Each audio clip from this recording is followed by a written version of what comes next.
Okay, so I'm Jordan Fairchild. I'm the post-harvest manager here at SunMed Growers. I have a degree in horticulture from Penn State University, and before I came here, I worked for 8 years at Wholesale Tree and Shrub Nursery. That was also in Cecil County. I did everything from inventory and logistics, shipping, purchasing, everything. And so I actually know one of the managers here who said they had this position open, and they were looking to someone to fill it, and I thought it'd be a good fit. And I was like, well, we'll give it a shot. So I never imagined I would be in the cannabis industry, but it's pretty cool. I really like it. I really like it a lot. So we got NC State and Penn State, Maryland founder, got the East Coast. Yep.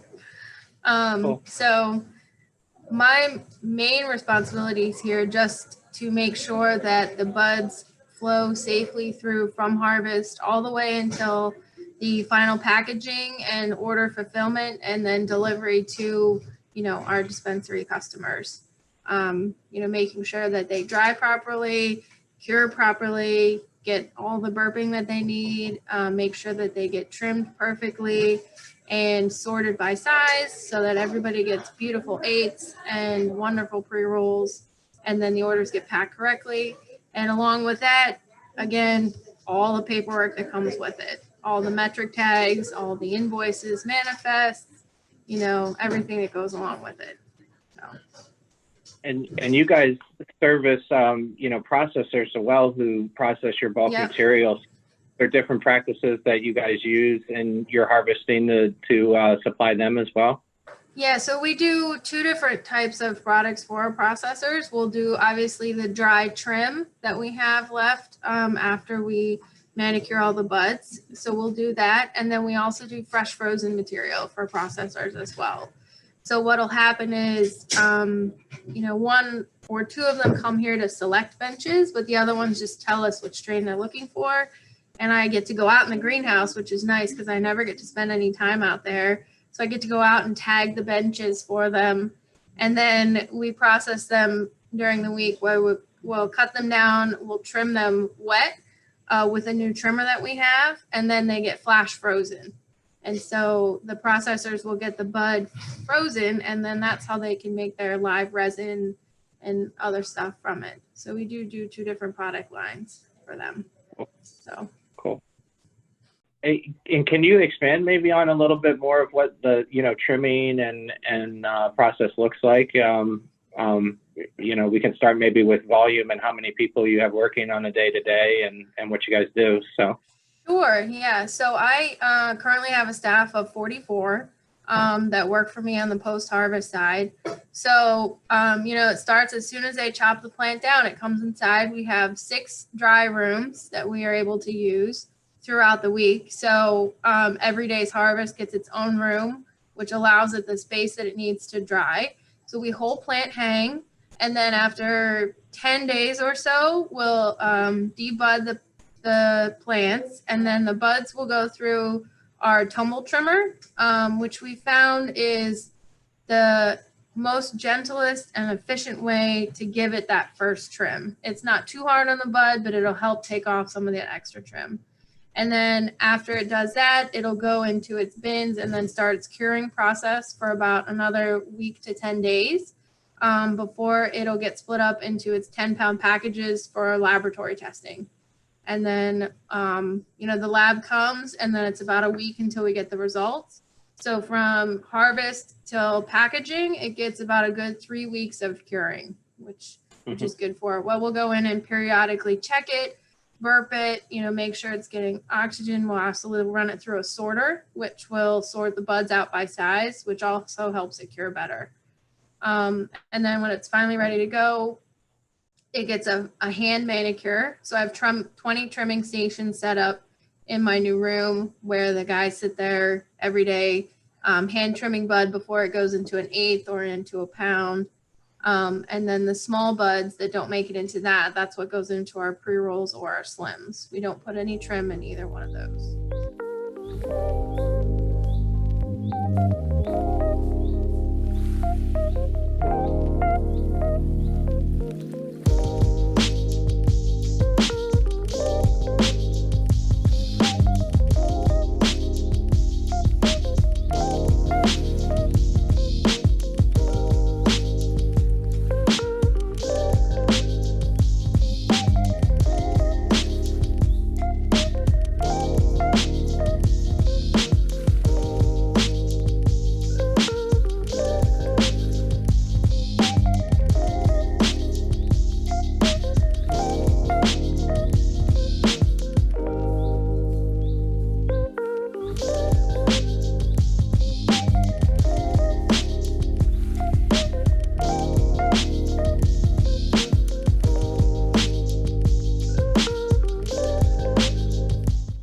actually rolling it up, huh? Yep. So yeah, so it's kind of like those classic like cigarette like rollers, like or like a raw paper thing with that mat. That's basically what this mat is doing, but just robotically. So hopper up here, ground bud, just kind of like trickling it down through there. Right. Get check scaled right here, so it's 1 gram. It's kind of what we go for, with a little bit of give, like on the plus side, never the minus. And then drop it in, rolls it into one long cigarette with 2 filters, cuts in the middle. Very cool.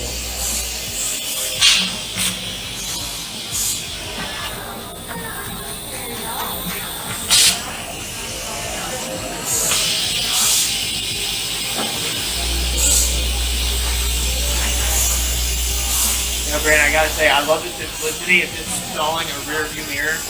Yeah. Honestly, you know what? Why would you want a screen or a camera like that? Exactly. Red Summer. If only we had one to come and see straight through, it would be pretty interesting. I got periscope. Yeah. No, we need one lead on that time. You're just looking through a viewfinder the whole time while we're in the machine. You have to wear Oculus to work the machine.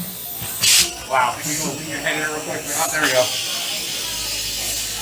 It's like the Oculus will be as good as it is. That's working remotely. You got it, Oculus. That's your own Oculus.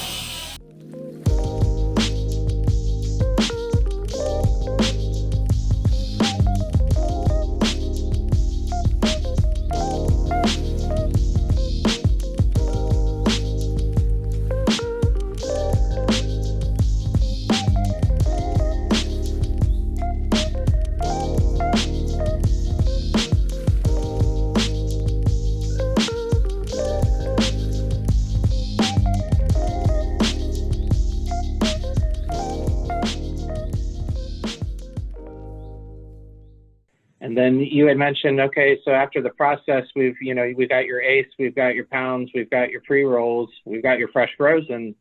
So I think it's more Justin's area. What's the process look like when you have to deliver this statewide and, all the organizational side of those types of things? Well, luckily, Jordan also helps keeps me straight and narrow when it comes to all of that. But basically, we have a sales team of 1. And that one salesperson believes strongly in what we call continuity of care. So we believe that if we're going to ship medicine around the state, then we need to perpetually keep that medicine around the state. We firmly stand by the fact that this is medicine for somebody. And if somebody were to find a strain or a medicine that works for them at their local dispensary, we want to make sure that they can continue to find that medicine at their local dispensary. So every given week, we're all the way up in, we're in Cecil County, but every week we go all the way out west to Frederick and Cumberland. We go all the way down to St. Mary's and Calvert County, and we hit, the major metro as well as the shore and the Eastern Shore and all of Central Maryland. I mean, there's, over 100 dispensaries currently in operation in Maryland. We have over 100 customers. I think what drove a lot of our expansion in the first place is basically seeing the demand that's there, obviously from patients, but from the fact that every week we have to tell a dispensary, I got to get you next week. And that's something that we worked quickly. Basically, as soon as we opened, we kind of looked towards the future to open back up to be able to fill that need. But we employ all of our own drivers, and we send out deliveries at about 3 days a week now, Wednesday through Friday. And order fulfillment is in Jordan's wheelhouse as part of post-harvest. But basically, keeping up with those transfer manifests. So the way that the Maryland cannabis industry works is everything is business to business, right? So as a grower, we are strictly a wholesaler. So our products can only be transferred to dispensaries and to processors. And so transfer manifest document says, this is the products I say are going into the car with the driver. This is how much they weigh. This is how much of each that they have. And then that document has to be carried with them to the dispensary. And then once that handoff is made, a signature goes on each thing, and then we go back into metric. They click accept, and that's now their inventory. So our whole process is about growing it, testing it, getting it out the door as quickly as we can and into the dispensaries. Well, Jordan, I know you and I are kind of more on that side of things, so I appreciate you always helping us out and keeping us organized. But I wanted to kind of bring this to a fold because I think you hear it a lot of like seed to sale, tracking and all those things. But we've walked through this whole process. It was starting with Rachel. And as soon as we have a tiny plant, we're tagging it. And that's transitioned through a vegetative state. and then into a flowering room. You got to track that as well in the flowering room. We move to post-harvest. You got to track it while it's curing. You got to track your trim, your pre-rolls, every single pound and eighth. That then gets tracked to the dispensary, which is where we receive it. So we really do have that full analysis. It gets tracked to the lab. I missed that step. And the certificate analysis is attached to that batch. So it really is a ton of, work and thought that goes into this. And at the scale that you guys do it, I mean, it's really impressive what you guys do. And I definitely really appreciate you guys taking the time with us today. I have a couple kind of closing things I'd like to just ask. And again, I'll toss it up as a group. But I'm just curious, what is one of the biggest challenges you guys have had to face in your journey here in the cannabis industry or at SunMed in particular? Well, I'd say this challenge and kind of an opportunity that we've seen is basically the Maryland, a patient market, and as closed of a market as we have, is very quick to give you feedback or criticism or feedback, more or less. There's really no positive or negative way to swing that. The Maryland patients, as soon as we put a product out there, they tell it to the dispensary tells it to us, they reach back out to us directly. I don't think there are many industries that have that much of a direct connection between consumer and business. And I mean, we've made fairly monumental changes when it comes to either packaging our product. I mean, Jordan can tell you from being here from day one, the iterations that we've had from just in pre-packaging our eighths because of a complaint about, it did this to the smell and it did this to the taste, or I think it's doing this to your dry and your cure. Basically learning to be as responsive as possible, as quickly as possible in the Maryland market, and probably the medical market in general is, I think, something that, we've taken in stride. And I think it's been an interesting thing to learn. And I think every time, a new criticism comes up, it's just another thing for us to fix and thing for us to fix quickly, which is a nice, not a bad thing to know how to do as a company. Sure. Anybody else? I'll say, from a cultivation side, we do have a lot of just restrictions on kind of what we can use to grow our plants. So I'm sure you guys know there are there's a certain list of materials that we can use as far as horticultural products. They have to be very specifically labeled. And I love that about Maryland because it does make me feel good knowing that any medicine that patients buy is always going to be the cleanest possible way. But from a cultivator standpoint, it can be very frustrating because, with petunias, marigolds, those types of things that people aren't going to ingest, they're not going to be smoking it. Those flowers, you can blast them with all sorts of stuff to get bugs out of them, to get diseases gone. But this have very little that we can rely on as far as helping our sick plants. Mm-hmm. Yeah, I mean, the amount of tools that are not available to you guys as cannabis cultivators is a lot. And, and the amount of testing that goes on the back end of what, Jordan has to deal with, from water retention to heavy metals to not just the pesticides, but then what are the levels of your terpenes and, your cannabinoids and all those things. It is very, very robust. And it's something that I think Maryland has been cutting edge at, and one of the most robust, but it doesn't make our lives easier, right? There's a lot of thought that needs to go into that. And so I commend you guys for navigating those hurdles. It's tough. A positive note, what is the most rewarding thing that you've gotten either from specifically SunMed or from working in the cannabis industry? I'll say that one of the coolest things I think I've done here is meet Bruce Bugsby. And I don't know if you guys know who that is, but he's a big name in the horticulture world. He actually teamed with NASA, and he's the reason they're looking into long-term space missions now, because he's figured out how to grow crops in space. And so honestly, the experts we have from the horticulture industry come through here and start to look at cannabis and compare it to all these other floriculture industries that they know so well is just really awesome for me to see, especially coming from grad school in North Carolina. Everyone was kind of you're crazy for wanting to grow cannabis. Is that even going to be legal in 5 years? And it's just really cool to see these people that I tremendously respect in the industry start to look at cannabis and look at it seriously. Also, the Van Wingerdens themselves, it's really cool to see them get into cannabis, because a little background on them, they're like a big like horticulture greenhouse family on the East Coast. They have facilities all up and down, and they have one of the biggest facilities in the nation in North Carolina. So I've taken a couple field trips to their Metrolina facility in Charlotte, North Carolina. And I mean, it's the most impressive, most automated facility I've ever. I'm super jealous. Yeah, I think that's part of what drew me to SunMed. It's just the Van Wingerdens. They're an awesome family to work for. Cool. And then if I could add something as well to that. So obviously this has been an odd year in many ways, and a hard year and for a lot of folks. But I think there's a bright spot in the cannabis industry. And I think especially at SunMed Growers, that in a time where a lot of people were shutting down and, you know, closing their doors, we were able to bring a lot more jobs and a lot more opportunity into the area. And not only that, just on a surface level of jobs, but like the people who have told me that they're just happy at work. And I'm one of them. I mean, I'm a refugee from politics that landed in cannabis. So, I mean, to be able to wake up every day and enjoy my job, enjoy going to work, and knowing that we're doing something great here is just something that it puts a smile on my face, and it's made a difference in my life, and it feels nice to know that we're making a difference in others' lives just by being successful at what we do.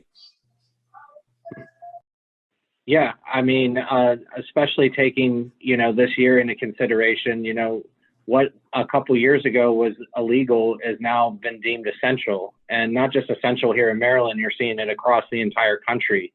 And it truly does feel like you're watching history unfold before your eyes when you work in this industry.